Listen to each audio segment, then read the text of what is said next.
Yo, what is up? It is Raphael with NBA Draft Junkies back again. I have another video.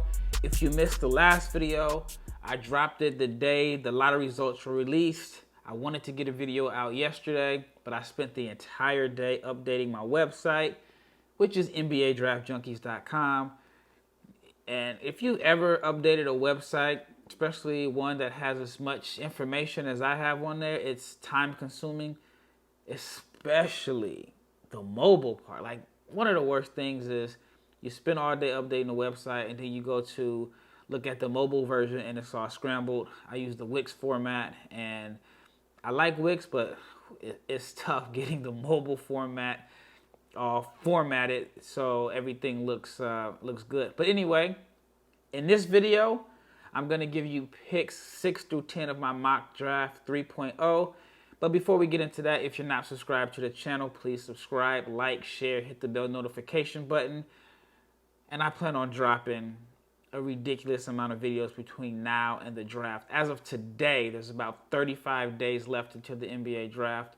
I got a big announcement to make, but I'll wait. I'll probably do it, I don't know, give me a couple weeks before I make the announcement. I don't want to jinx it, but it's a big announcement. Before I get into the video, let me give you a recap of the last video just in case you missed it. At number 1, I had the Detroit Pistons selecting Cade Cunningham. At number 2, I had Houston Rockets going with Evan Mobley. I had Jalen Green going number 3 to the Cleveland Cavaliers. At number 4, Jalen Suggs to the Toronto Raptors. And at number 5, I had the Orlando Magic selecting Jonathan Kuminga. So right now on the clock, it is the Oklahoma City Thunder. At number 6, I have them selecting Scotty Barnes. And Scotty Barnes and Pokusevski would make the most positionless basketball front court probably in recent memory. And Barnes kind of fits the mold of OKC Thunder players in the past. Good defense, questionable offense. I know that's been something that Sam Presti has been criticized for over the years, but I like the Scotty Barnes fit there. It'd be interesting to see how him and Pokusevski play together. But you talk about two guys that are skilled, that are good decision makers and playmakers. I think that would be a very interesting front line because I don't even know what position Pokusevski plays. So you can say the same thing about Barnes. You would think that he has the body of a 4, maybe even a small ball 5 in today's NBA, but he spent a lot of his time at Florida State as the primary ball handler, but I think this is a good fit there. At number 7, it is the Golden State Warriors, and Golden State is in win now mode. I do not think that they're going to take someone that is going to need developmental minutes. I would go with Davion Mitchell here. I think Mitchell is ready to come in and contribute right away, even if it's just on the defensive end. Now, his age is kind of working against him for some people. I think he's like 23. I could be wrong on that. Then he didn't measure out very well at the combine. I think he measured out at like 6 foot. And there's also the issue about the shooting.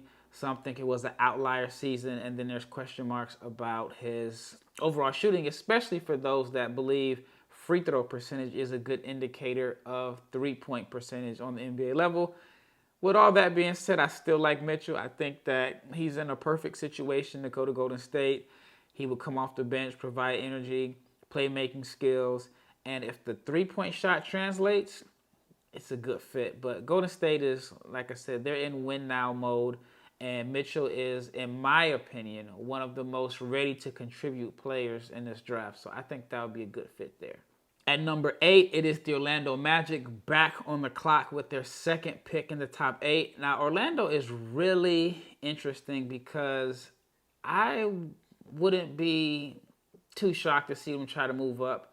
I mean, you can probably offer picks 5 and 8 to move up in the top 3 if there's somebody that they really want to get. There's a lot of redundancy on this roster. I mean, you look at last year, you had 2 rookies and R.J. Hampton and Cole Anthony. Hampton was not drafted by Orlando, but he came in the Aaron Gordon trade. And Hampton had a strong finish to a season in Orlando. He won Rookie of the Month in May. You had Cole Anthony, who ended up starting because of injuries to Markelle Fultz, who is also someone that is in their backcourt that they just signed to an extension. He's coming off an ACL injury. You got Jonathan Isaac should be coming back. You made a trade for Wendell Carter at the deadline. You still have Mo Bamba. So you have a young nucleus, and I think it'll be a logjam if you add another guard. So I personally would add more depth at the wing. I had them selecting Kuminga at number 5. But at number 8, I would go with Moses Moody. Gives them a three-point shooter. Orlando was one of the worst teams in the NBA as far as three-pointers made. And that'll be the role I think Moody plays. And then if you combine Moody with Kuminga and Jonathan Isaac, I think you have some pretty good switchable defenders. So I feel like Orlando has some pieces that have them headed in the right direction. But the biggest key is to find that cornerstone, that centerpiece, that franchise player that makes everyone around them better. And I mentioned this in the last video, but I feel like at number 5, or maybe I mentioned it on my podcast. I don't know. I'm starting to get mixed up because I've done so many of these. But I feel like with Orlando the past few years, even though they had made the playoffs, their pecking order was off. I feel like Vucevic is more so suited to be a number 2 or number 3. I feel like Aaron Gordon is best as a number 3, not your number 2. So I feel like their pecking order was off. So if Orlando can find a legitimate number 1 option or a star to build around, then I feel like they have the pieces to possibly make some noise in the near future. At number 9 is the Sacramento Kings, and I have no idea what direction the Kings are going to go in. I think this is a very important offseason for Sacramento. And you may ask me, well, why is this an important offseason in Sacramento? Well, they've missed the playoffs in, I think, like the last 15 years. So I think that management is going to look to go in win now mode. So I wouldn't be shocked if they try to move this pick for a veteran.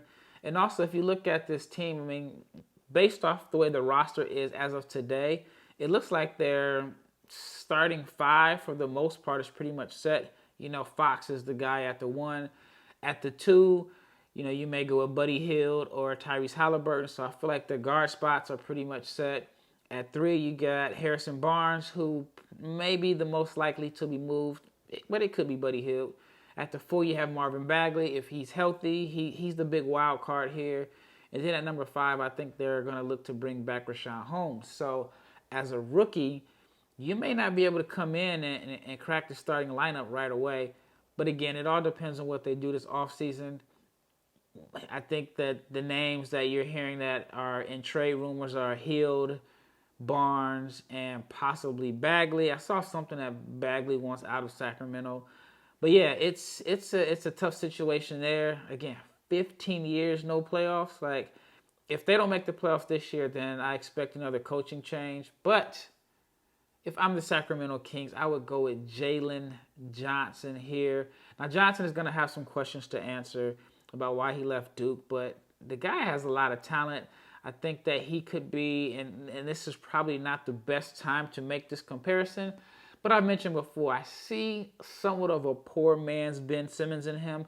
I don't think he's the playmaker as Ben Simmons is, even though I'm really not high on Ben Simmons as a playmaker. I think he throws a lot of bombs and he gets assists because he's not looking to shoot, and sometimes he puts his teammates in position to shoot a tough contested shot because he passed up an open one, but I digress. But anyway, I feel like Jalen Johnson could be like a poor man's Ben Simmons, a guy that is a big-time threat in transition on rebound and run opportunities. Maybe in the half court, things may be a little bit tougher for him, but I definitely see the guy that, you know, you get a stop, he gets the rebound, and he's pushing the ball, and he can make plays for himself or for others. So I think that would be a pretty decent fit there. And then wrapping up this episode at number 10, it is the New Orleans Pelicans. And I have them selecting James Bouknight. Now, I'm a big Bouknight fan. I'm from Omaha, Nebraska. I mean, you can see my hat says Nebraska. But I also root for Creighton. I mean, I wouldn't say it's an intense rivalry between Nebraska and Creighton. And Bouknight gave the Blue Jays all they could handle. He had a 40-point game. I want to say it was at the end of December. His season was a little bit derailed because he had an elbow injury.